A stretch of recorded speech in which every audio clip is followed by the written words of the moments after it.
nga pala nag-prepare para dun sa role mo yun? Hindi ka pa naman nanay, hindi ka pa naging nanay. Yun nga eh. Actually, nung tinawagan nila ako na, Sheena, may work ka, ganito, okay lang ba sa'yo na maging mommy ka? Binalik ko sa kanila yung tanong. Sabi ko, sigurado po ba kayo na gusto nyo akong maging nanay? Eh, syempre, hindi pa naman ako nanay. Iba pa rin talaga yung haplos, yung yakap, yung halik, yung, alam mo yun, kung paano mag-aruga yung nanay. And wala rin naman kaming kapatid na bata sa bahay para, alam mo yun, maging ganun ako, yung connection ko sa bata. So, challenge siya sa akin. And yung ginawa ko na lang na, parang ang peg ko kasi dito yung mom ko eh. So, yung kung ano man yung nakikita nila kay Nanay Agnes, ganun yung mommy ko. Yung malumanay, pero pag nagalit talagang, alam mo yun, talagang firm siya dun sa sinabi niya. And kung paano siya masaktan. Nakikita ko kasi pag nasasaktan ako, nakikita ko na mas doble yung sakit sa kanya. And kapag happy kami, mas nakikita ko yung happiness din sa kanya. So, maganda rin na naging observant ako sa mom ko. So, i-apply ko ngayon siya sa work ko. And very close din kasi ako sa mga mommies eh. Yan.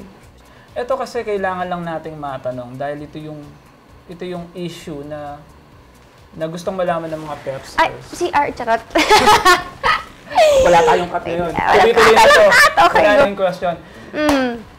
Wala naman kayo inamin, pero the two of you are dating. Ay, ang ganda ng bahay ni ni Manny. Tapos, kayong dalawa ni Rocco, Casino, di ba? May something kayo eh. So, what happened? Suddenly, biglang nagkaroon ng ano? Well, nababasa ko nga yung mga comments din ng Pepsters natin. Thank you sa support nyo. Ano ba?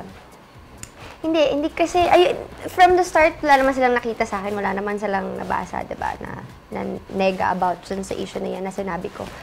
Yun nga, gusto ko lang din i-keep na lang kung ano man yun. Kasi, kumbaga, past na rin yan, wag na nating halongkatin. Kumbaga, tayo namang lahat, gusto nating lahat mag-move on. And paano naman natin gagawin yun kung balik tayo ng balik doon, diba?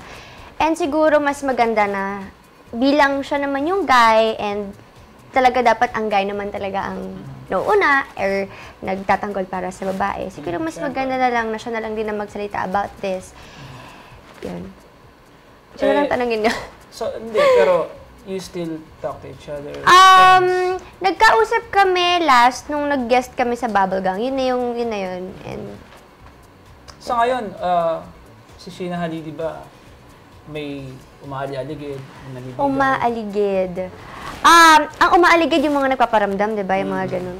May mga nagpaparamdam naman sa akin. But syempre, hindi naman ako nalilink kahit kanino, di ba? Ako din kasi yung gusto ko pag talagang, alam mo yun, na-link sa akin yung tao, talagang special siya.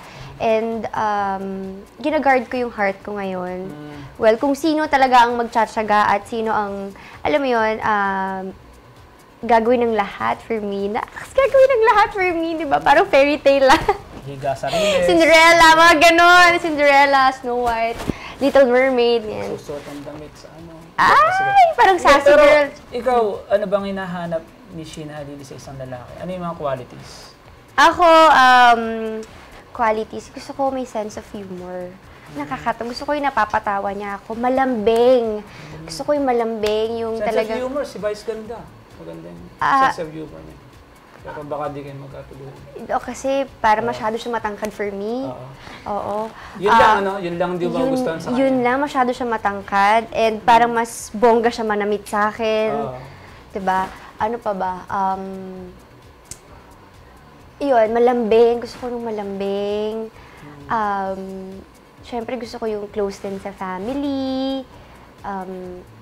Hindi ko lang sabihin. Siyempre, Christian ako. Gusto ko Christian. Pero, ang gusto ko sa guy, man of God.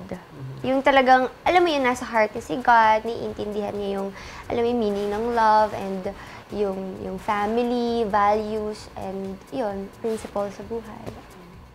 I kissed my classmate sa school. Bakit mo siya kinis? Crush ko siya. Anak Yung naman. gagawin ko, ma, I really like that person. So, anong, Kasi huwag kang umiyak, anak! Bawal pa kasi, mami.